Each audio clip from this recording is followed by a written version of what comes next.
అభిషేక్ మను సింఘ్వి ఈయన ఏమన్నాడంటే exclusion risk అంటే ఈయన చెప్పింది ఏమిటంటే SIR places and unfair burden on voters to provide documents to prove citizenship.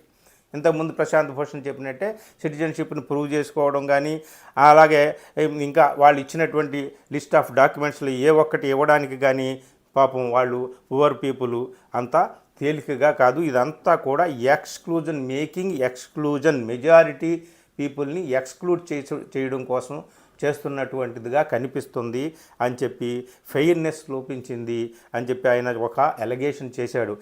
ఏమిటంటే ఇది ఇక ఇప్పుడు ఇట్లాంటి ప్రక్రియ ఇలా జరుగుతూ ఉంటుంటే ఈ ఎలక్షన్ అనేటటువంటిది fair if large numbers are excluded based on lack of documents terming the SIR process a joke.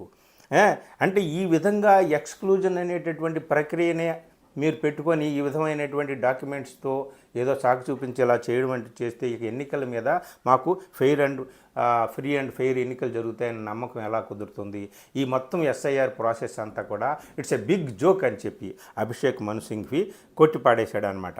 అలాగే ఈ డాక్యుమెంటు రిక్వైర్మెంట్స్ సర్టిఫికేట్స్ ఇవన్నిటిని కూడా ఆయన ఇక వాటిల్లో మేము అడుగుతున్నాం, మీరు ఒక 11 పెట్టారు, 7 పెట్టారు, తర్వాత 11 పెట్టారు, వాటిలో మేము ఆధార్ కార్డుని ఇంక్లూడ్ చేయండి, ఓటర్ ఐడిని ఇంక్లూడ్ చేయండి అని మేము అడుగుతున్నాం.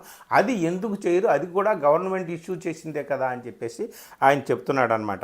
ఇది మొత్తం మీద టోటల్గా కూడా డిస్ఎన్ఫ్రాంచైజ్మెంట్ అంటే ఓటర్ హక్కుని హరించేటటువంటి ప్రక్రియలాగా ఇది మొత్తం కనిపిస్తుంది.